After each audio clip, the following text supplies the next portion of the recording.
nth term from and find करने का हमने फॉर्मूला तो याद कर लिया है, लेकिन फॉर्मूला में बहुत कंफ्यूजन है। कहाँ पे माइनस लगना है, डी के साथ लगना है, एल के साथ लगना है, या बीच में प्लस आएगा, कुछ समझ नहीं आ रहा। So don't worry. Hello dear students, आज मैं आपकी यही प्रॉब्लम को दूर करने के लिए लेकर आई हूँ एक बहुत अमेजिंग सी ट्रिक, जिसकी हेल्प से आप बिना कोई एक्स्ट्रा फॉर्मूला याद किए nth term from and find कर सकेंगे। आई नो इस चैप्टर में बहुत से फॉर्मूले हैं, आपको nth टर्म फाइंड करनी तब आपको फॉर्मूला याद करना है, सम ऑफ n टर्म्स फाइंड करनी तब आपको अलग से फॉर्मूला दिया गया, और उस बीच में अब एक ये नया फॉर्मूला जिससे कि आप nth term from and find करेंगे।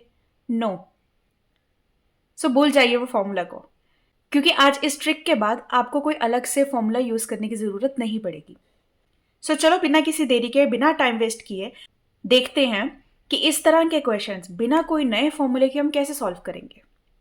सो जब भी हमारे पास कुछ क्वेश्चन आते हैं जिसमें हमें फाइंड करना होता है nth टर्म फ्रॉम एंड, तो हमें एक फॉर्मूला याद करवाया जाता है। फॉर्मूला हमारा होता है n is equal to l minus n minus 1 into D.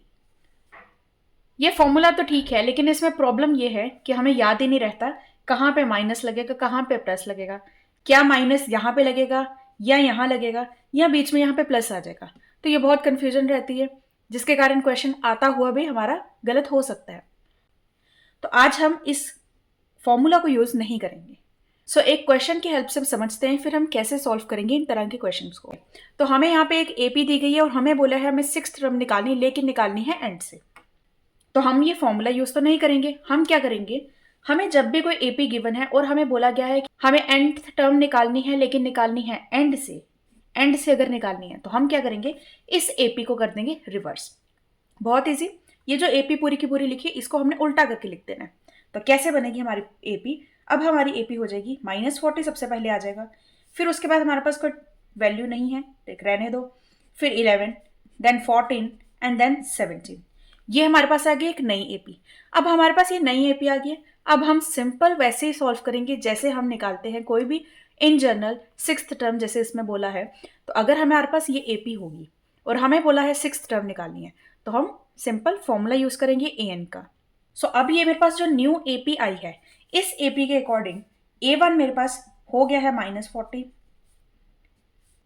d मेरे पास हो गया है 3, क्योंकि नेक्स्ट में से प्रीवियस माइनस करेंगे तो हमारे पास यहाँ पे 3 आता है, और क्योंकि हमें 6th टर्म फाइंड करने को बोला तो n हमारे पास हो गया 6। तो a6 का फॉर्मूला हमारा हो जाएगा a प्लस 5d, जो कि आपको फॉर्मूला आता ही an is equal to a plus n minus 1 into D, तो वही हमने यूज किया। सो a6 मेरा आ जाएगा -40 प्लस 5 इंटू 3।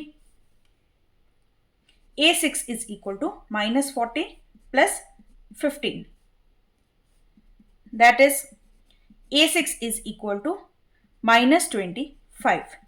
सो ये हो गया हमारे पास 6th term from the and.